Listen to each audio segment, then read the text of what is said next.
Well, welcome. Today we have somebody who we've missed for the past year.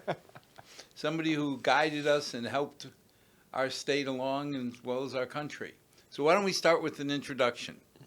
It's good to see you, my friend. Joe Kennedy, former member of Congress representing the 4th District of Massachusetts, and proud Massachusetts resident and spending an awful lot more time at home, which is also a good thing for me as well.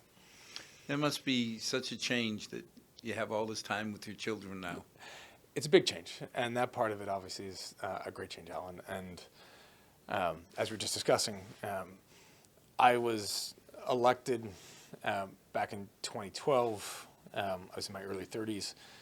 I had both my children while I was in office, and for their entire lives, I was gone for basically, I was out of state for almost half the time that they were alive. And then even when I was in the state, you're bouncing around trying to represent the people of the 4th District of Massachusetts and run around the rest of the Commonwealth and run around the country.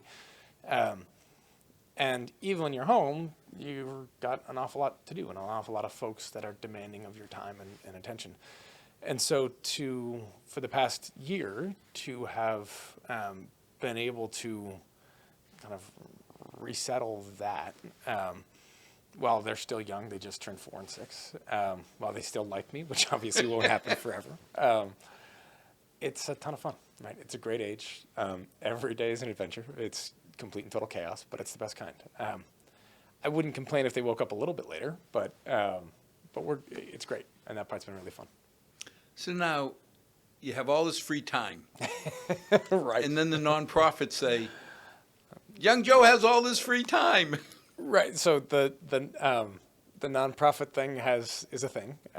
I was warned that people are going to know pretty quickly that you don't have the excuse of saying, listen, you're got to be in Washington half of your time and you're being run around. Those calls come in. And look, the one of the great parts of having the honor of representing people in Washington is your federal government is that you are able to leverage your position as a member of the federal government to try to help address causes and concerns of the people that you serve. And so I, for 8 years, had the opportunity to leverage the power of the federal government to help, whether it was issues on healthcare and lack of healthcare, mental health, and particularly, as we've talked about a number of times, climate, homelessness, veterans issues, whatever they are, whatever the issues that were coming up to me from people in Massachusetts. Those same entities then call and say, look, we appreciate the help. We'd love to still have your help. And you still care about those people and you still care about those causes. The challenge is you can't necessarily direct the aspects of the federal government or be their voice in Washington on them. They say, that's okay, help raise us money. So There you go. There you go, right? So, that part can get a bit challenging. But there's just because you get so many requests, but they're all good causes, and therefore trying to address real concerns and trying to help good people. And so a number of them have, I've got involved with a number of them, which spans the spectrum from child welfare to climate and a whole bunch of aspects in between. I'm a senior advisor to the Poor People's Campaign, right, which is focused on aspects affecting low-income families and marginalized families across the entire country. The Massachusetts chapter, but the organization is led by a guy named Reverend Barber, who's based in North Carolina, focused on racial justice, on issues of poverty. And he's outspoken and eloquent about saying, look, issues of poverty affect people black and white in every shade in between. And when we look at issues like an opioid addiction and challenges in Appalachia, or in places like Boston or the Cape when it comes to opioids, this isn't a black or white issue. This is an issue that affects us all. And so we need to have a response that is commensurate with that. So again, they're all good causes. They're causes that that speak to me. But yeah, it means that my alarm clock actually gets set a little bit earlier now than it even did when I was in office. So 5:30 start? About done sometimes earlier. If I hit snooze on the alarm, it might go a little bit later. But it's an early morning, which is okay, right? that morning time is one of the few times of day I get to actually control what's gonna happen. So it's an early start and an awfully large cup of coffee, which I think you know something about. So now, Groundworks? Yeah. Tell us about it. Seems like you're heavily involved. So yeah, I started an organization as I transitioned out of office called the Groundwork Project, which is focused on supporting hyperlocal organizing efforts in areas where Democratic Party traditionally overlooks. And the point on this is to say that both on the one hand politically, but also across our society, that I believe our society is going to be healthier, is going to be our democracy better, stronger, have a result that ends up being more reflective of the consensus by which for which our country believes. If more people are involved and engaged, and it's not just the folks that choose to have their voices heard, but that everybody understands how they can register to vote, what the issues are, how they can vote, that those votes are counted and heard and counted towards the result of an election, right? And the reality is that there's part of that is up to civic society and civil society to ensure that happens. There's also part of that I think as a political operation, the Democratic Party has to own and say, hey, you've heard me say, Al, and so many others say that for the Democratic Party, we believe that every voice should be heard and every person counts. Well, if you say that, but then you actually don't show up in places across the country because you say, oh, it's too hard to win a race there. Oh, there's a strong focus of a Republican Party there, conservative ideology there. We're not going to show up. Well, it's kind of hard to square that it's not worth our time to show up and saying every voice counts and every person should be heard. So I think we should show up. And I think part of that is being in communities across the country, the plains, particularly in the plains and the Deep South and Appalachia, that a Democratic Party hasn't actually shown much of a presence in. And listen to people, ask the question and say, what do you need? What are you seeing in your community? Are there ways that we can help? Are there ways that we can connect you to people who can help?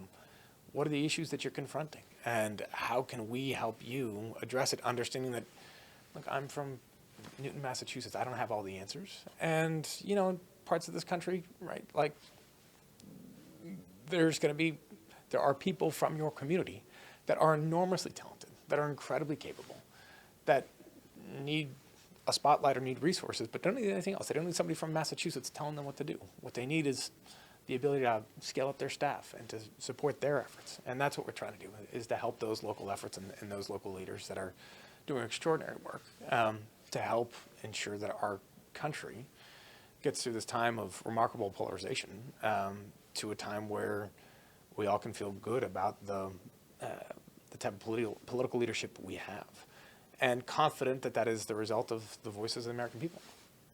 Now, years ago when you first came on the show, you talked about reaching across the aisle. And I remember you saying there are certain bills that you have to help other congressmen that deal with farming, even though we're not big farm area, because you need their support on local bills. In your mind, has it gotten better, worse, the same? It's gotten more challenging, but the dynamics there have shifted fundamentally since I was in office. So one obvious one, right, is when I got there and sworn in 2013, Republicans had control of the House of Representatives.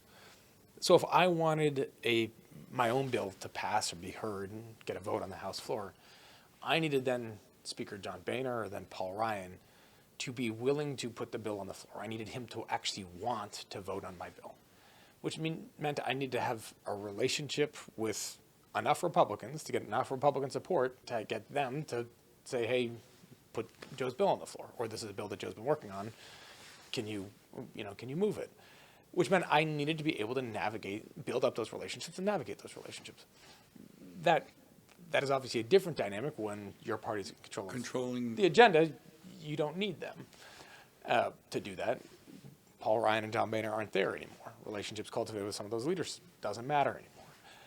But the one thing you can be certain about politics is there's always another round, right? That pendulum swings back and forth. And I think the folks that have been there and the people that I learned the job from on either side of the aisle will tell you that maintaining those relationships matters, because at some point the pendulum does swing, and you want to be able to make sure that the bills that are crafted to help your constituents can get a hearing, can get recognized even when you're out of power, because you don't know how long that necessarily can be.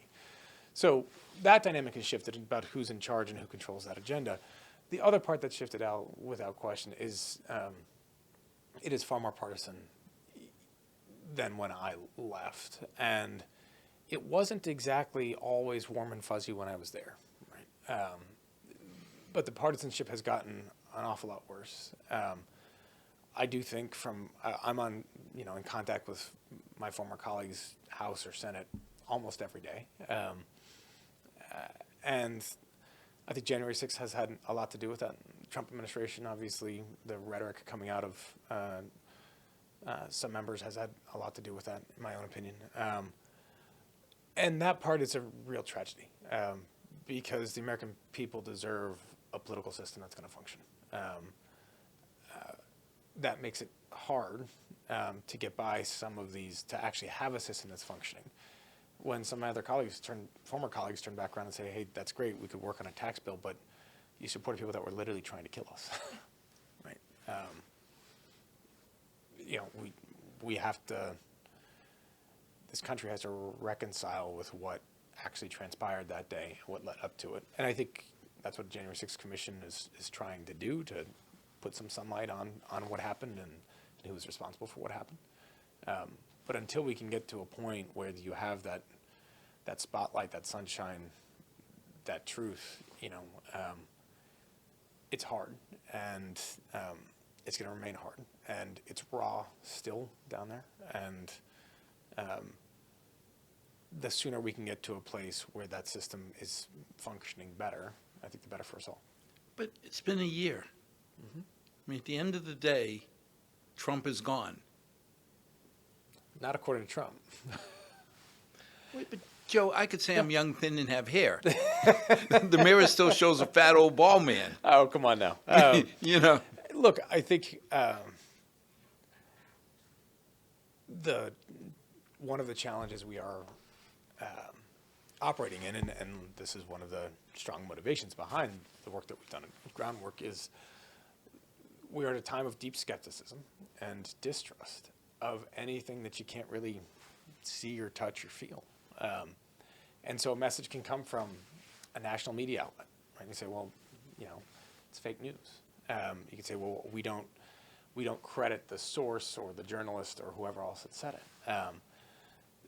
There's still an element of trust as to what you see at your local grocery store, on the sidelines of your kids' soccer games, right? In your local community, because it's familiar. Your neighbors, most folks don't identify them as Democrat or Republican. They're your next door neighbor, right? That's not a partisan thing. That's, you share a fence. Your kid's ball gets kicked over and you got to go get it, right? Like, you're part of a community. And so there's a level of trust, of familiarity, of confidence that comes with proximity, that comes with locality, that I think from my perspective is one of the reasons, again, we started this organization, Groundwork Project, is to try to say, hey, let's try to build up those local leaders that have that capacity to be able to say, hey, if I have the ability to run for school board, and you have a national organization that's going to come in and back my opponent that tries to say all these sorts of terrible things about you, like, you know those aren't true, because you've seen me literally at the school committee meetings or at the grocery store or at those soccer games. Like, that's not who I am. That's not accurate. That's not right.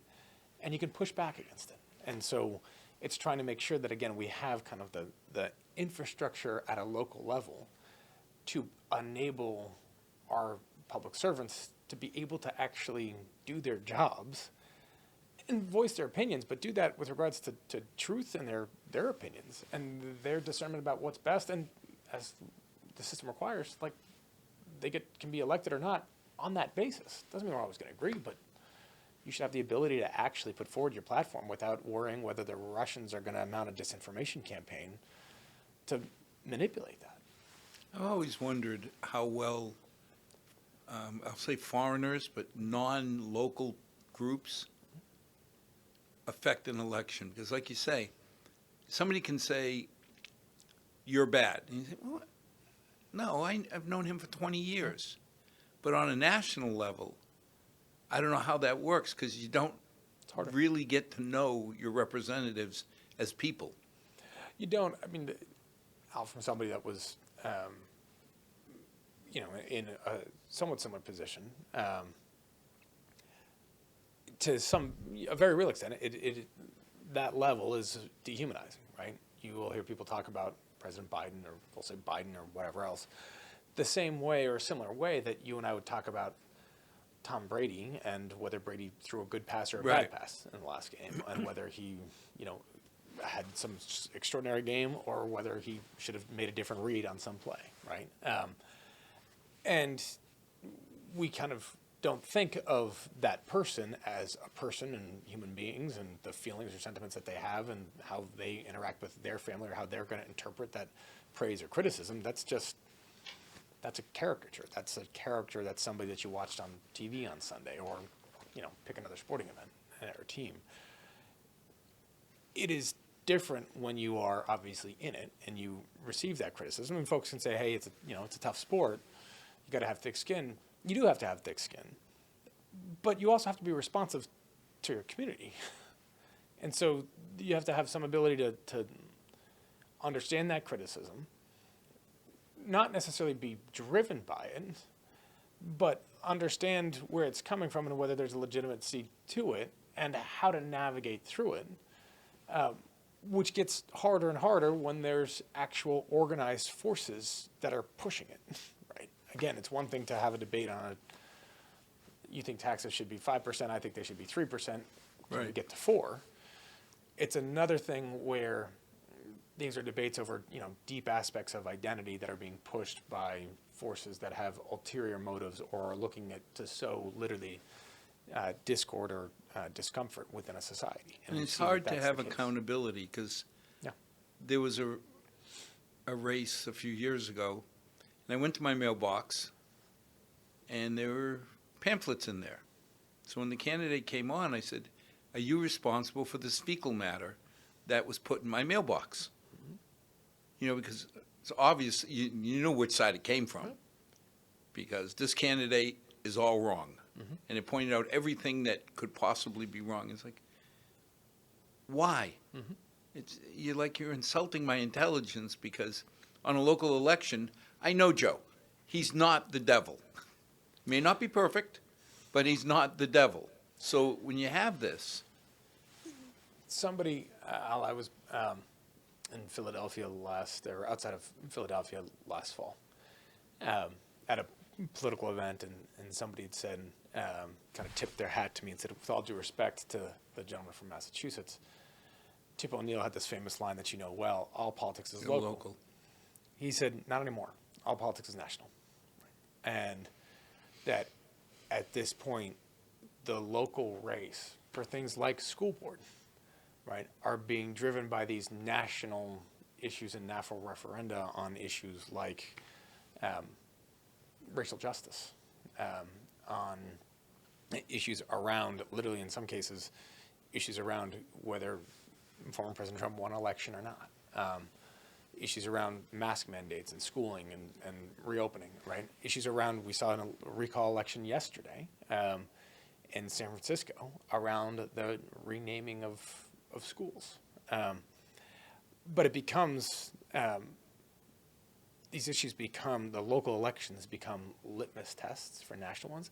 They also, in some cases, are testing grounds for national entities to say, hey, for relatively straw cheap money, we can see if this message works and see if it resonates. And we can see if we pump some money here and message something this way, does that actually move the needle? And if it moves the needle here, let's replicate that out elsewhere, right? And so you're looking at this not in terms of, I think, the way in which many people have thought about the local election, of having very decent, locally driven and civically minded people try to say, hey, how can I give back to my local community, whether it's, city council, selectmen, school board, whatever else. Do I have a set of skills and a kind of a vision for what I think the community is doing right or wrong and how I can help?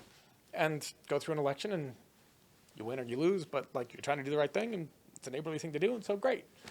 To now, just a brutal slog, where part of the goal is to, from a national level, again with forces behind it from these national interests, they don't care about your neighbor. They Right. want to test to see whether we can destroy your neighbor. Because if we can destroy your neighbor, that means we can destroy somebody else too. They have no interest in actually trying to say, hey, can the best person win? They want to see whether their message resonates. And that's a much more visceral, raw, challenging way to go about local politics. And my concern with it is that you have people that then say, why is that worth it? Why do I wanted to see if I could be a member of the town council or select board. Well, I mean, your children in a few years will be at the point where they read the newspapers.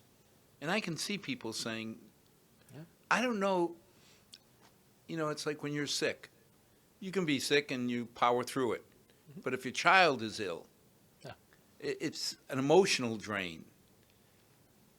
I don't know how it would be to have somebody reading in the paper, Al is bad, and trying to explain to your children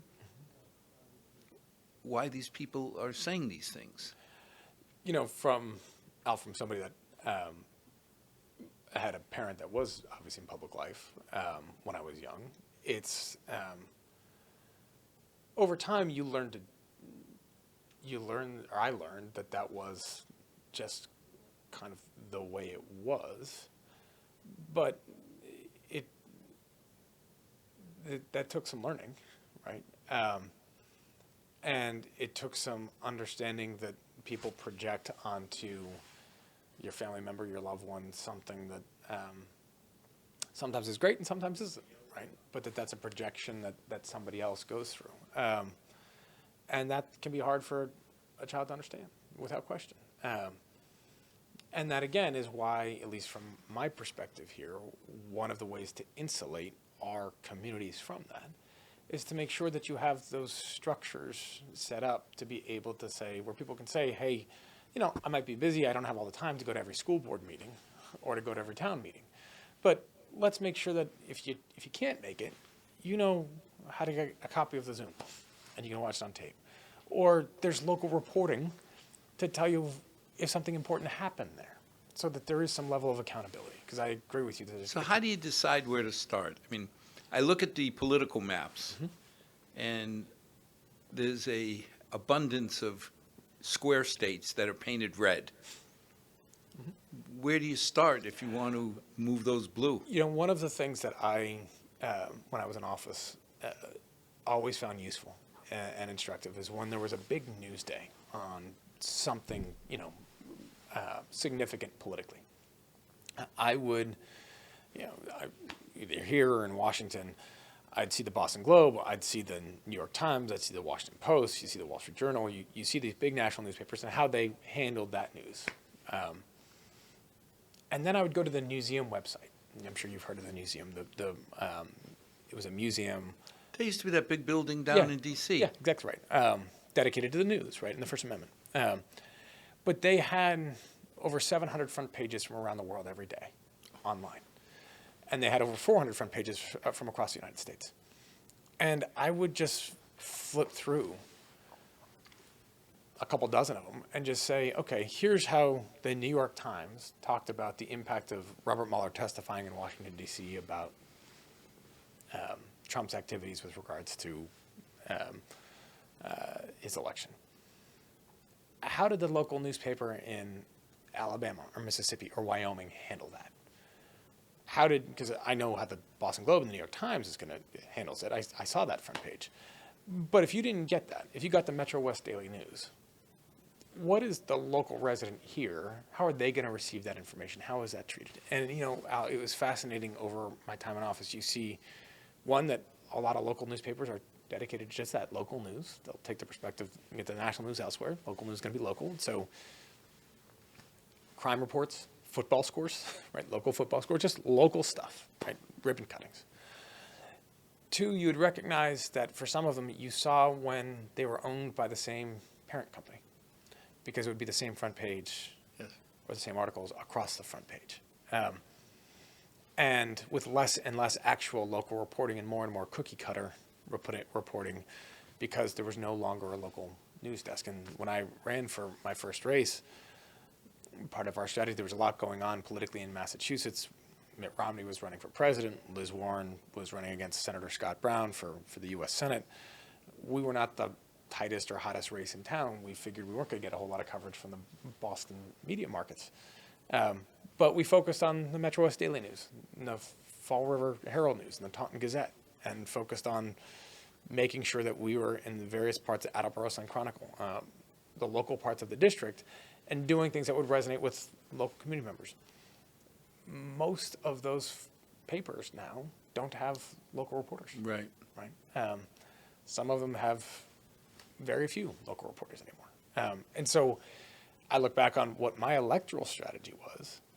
You couldn't really actually use that same strategy today because there was no reporter to cover the race. And you start to see from being in that position how that erodes some of the ability for somebody that gets the Attleboro Sun Chronicle to be able to get the newspaper and say, okay, well, what's in it? Right? And what's going on in my community? Because you know those reporters, they live down the street. They've been in that community for 25 years. So again, where do you start? You recognize that this is a really big problem, but that if we don't start to take it on, it's not going to get any better. And what can we do?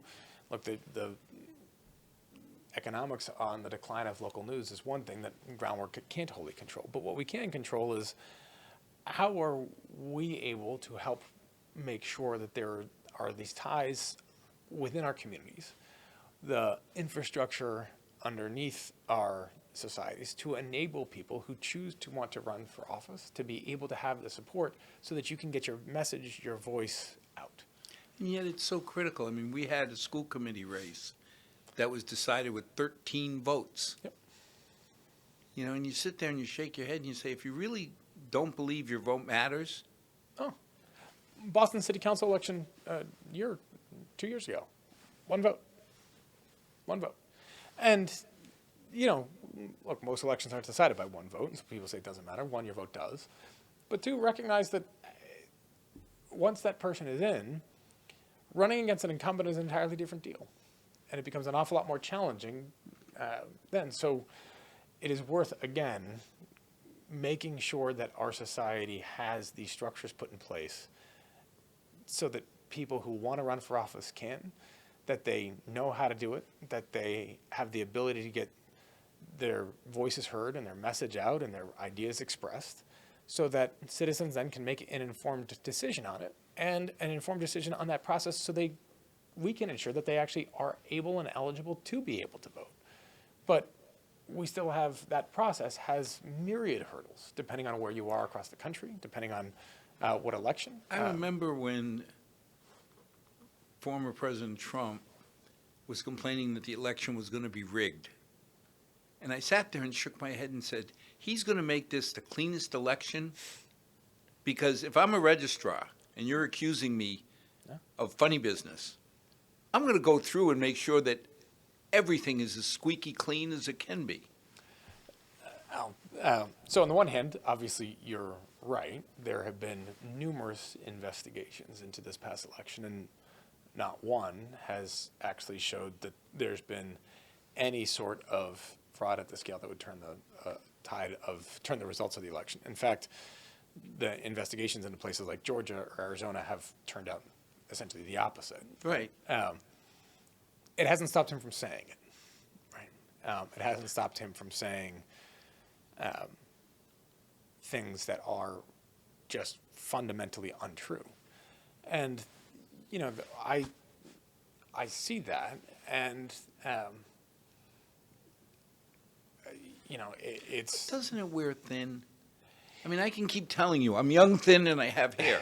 I'll say it as many times as you'll listen, but my credibility doesn't seem to gain by saying things that are obvious.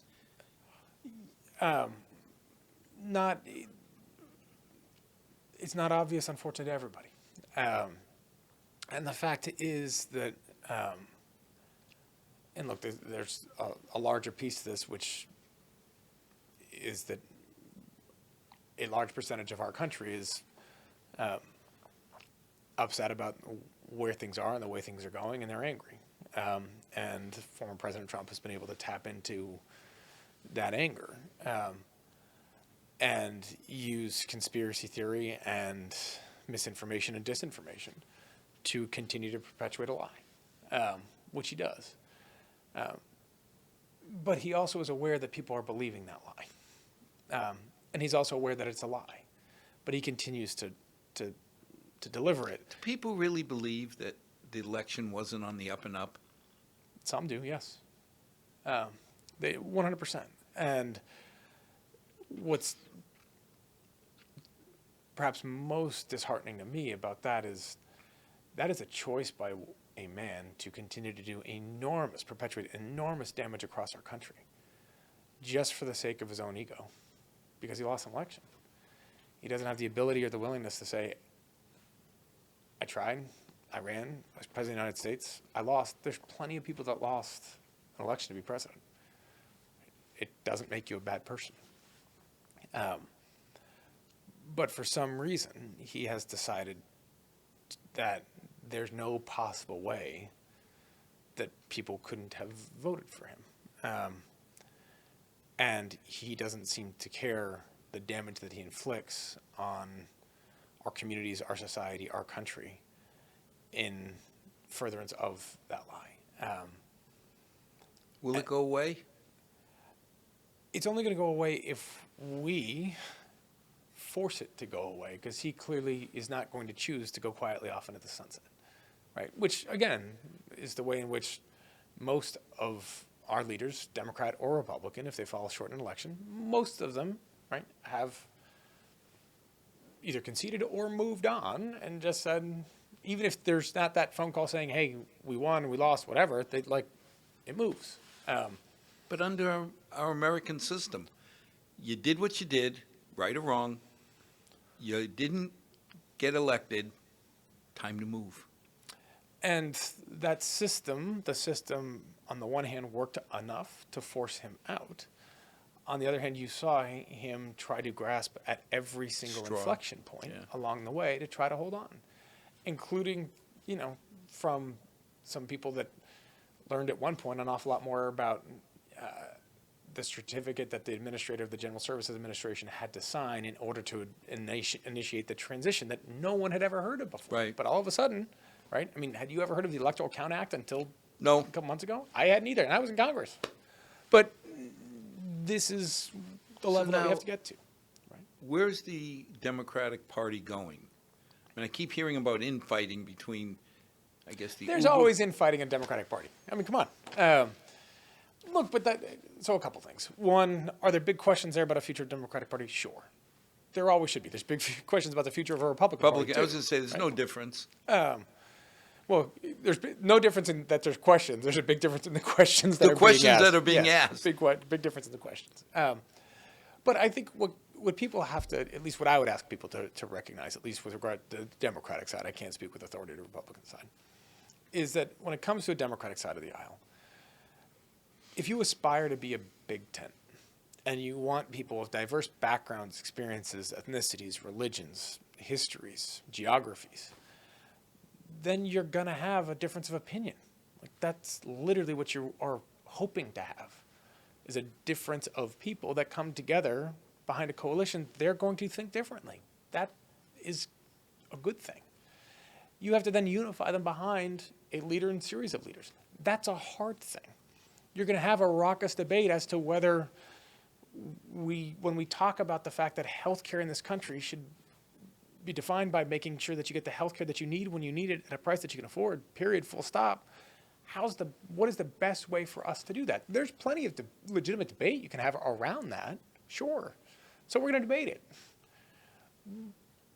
The question for a Democratic Party is to say, okay, are we willing to and able to look at the structures here that are incentivizing or accentuating one slice of our electorate and empowering them at the expense of others? Are we willing to do the hard work to make sure that every voice and every vote and every citizen in this country really does count, and we're going to fight for every one of them? And are we willing to make that effort even in places where we might not win that next election, but we're not going to turn around and say, hey, just because you're from a square state that looks red on a presidential map, we're not going to sit there and say your voice doesn't count anymore, and we don't care about you because we can't afford to. Well, I don't believe that. And if we do that work, I think you're just going to see that start to resonate. But the future of the Democratic Party can't be one defined by success on the coasts and, a 6-hour flight over the middle of the country and, a hop stop at Chicago and then a couple of other major cities. That's not a pathway to success. That's a pathway to win some votes and lose a much larger. But why is the middle of the country so red and the coast so blue? There's a lot to that. Urban-rural migration is a big piece of that, and a party that ends up being defined by values that end up being oftentimes focused on issues of a community rather than Republican Party that often focuses on individual issues of and characteristics of individuality and individuals. Somebody once made the observation to me, right? If you think of the Pledge of Allegiance, that last line of it, as you know, is liberty and justice for all. For all. And conservatives often focus on the liberty, and liberals, progressives often focus on justice. Right? But the line is both, and it's for all. And so how do you strike that balance? And that's a legitimate question, and that's a worthy endeavor to try to say, hey, how do we get this right? And so for a Democratic Party, yes, we need to be focused on ways in which our federal policy and priorities impact people that are in highly populated, densely populated communities, because how I act and behave is going to impact you just by nature. I hold an air horn on all night long. It's going to matter to the people that live upstairs or downstairs or next door. Right? Less so than if you're 10 miles away from your nearest neighbor in Texas. That being said, I think a Democratic Party has to also look at the fact that we aren't doing as well as we used to do, particularly amongst rural voters, and we should be doing some listening there. Because it's not to say we're going to win every vote. You're not going to win every vote in this country. But it is to say that, at least from me, I would like to be able to have gone through the process to say, if somebody decided to vote for my opponent, it's because they went through and educated themselves and on the opponent's positions and on my positions, and they made an informed choice the other way. And if that's the case, that's the best you can hope for. What you don't want to have is a circumstance where people bought the latest, tweet and took that for fact because of a raucous nature that hasn't actually made that investment. Are we spoiled? I mean, in my mind, I love the fact that I have a hard time telling the difference between a liberal Republican, Massachusetts Republican, and a conservative Massachusetts Democrat. That middle seems to be, in my view, the bulk of the people, and I kind of like that.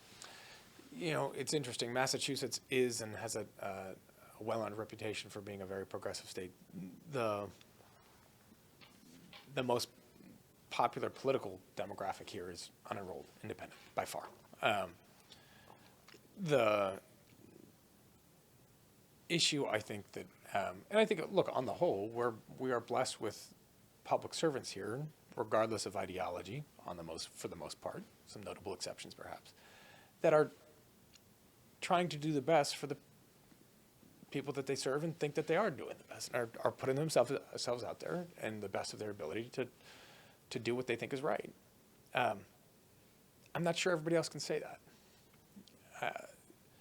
And let's be clear, a system there can accentuate either individuals that have that priority or that don't, right? And we see the combination of how the mechanics of how campaigns are run, how they're won, gerrymandering, finance, et cetera, that can accentuate different aspects of our political system and our political dynamics.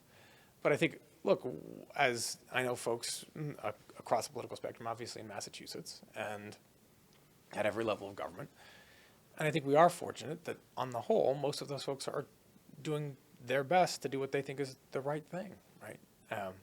I don't know many people that run for school board because they think they're going to make a lot of money yet. Especially in Milford, where their pay is zero. So there you go. If you're going to run for school board to get rich, don't. Well, I appreciate you coming on. I thought you were going to have more time. You said once you left office. I'm on my way to Worcester to meet with a couple of city councilors and continue a conversation there about a number of things, and then back to Boston, and they keep me moving. So, Well, we look forward to having you back in 6 months. Look forward to it. Always. And learning about, let's see, last week was Alabama for voters' rights. There was clean energy. I have a harder time keeping up with what you're doing now than when you were in office. Life is full, and it is great to see you, and I'm grateful for the invitation. Oh, always. And I love the fact that you're spending more time with your kids. I love it. Hopefully they do. We were at the point, obviously, not that all that long ago, where my wife was ready for me to take a business trip. So, Well, thank you happens too. again. And as always, to our 6 loyal viewers, thank you for joining us. May God bless, and may tomorrow be a better day than today.